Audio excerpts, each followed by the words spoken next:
Orange glazed chicken. Gagamit tayo ng half a kilo of chicken thigh fillet at season natin with salt, ground pepper, at ginisa mix na yun haluin ng mabuti until well blended, and let it sit for 30 minutes.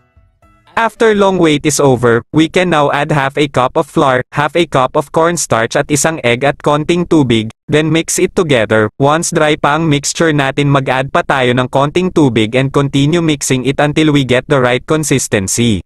Ngayon prituhin na natin ang mga chicken fillet. Guys, make sure na mainit ang mantika natin before dipping our chicken fillet para maiwasan natin ang magdikit-dikit ang mga ito. Once nag-golden brown na ang mga chicken fillet, place them in a strainer para maalis ang excess oil nito, then set them aside.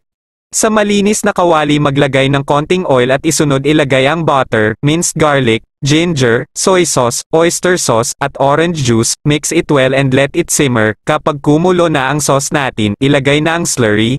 Give it a nice stir until sauce thicken. Na yun ilagay na natin ang mga chicken fillet at i-coat natin ng mabuti sa sauce.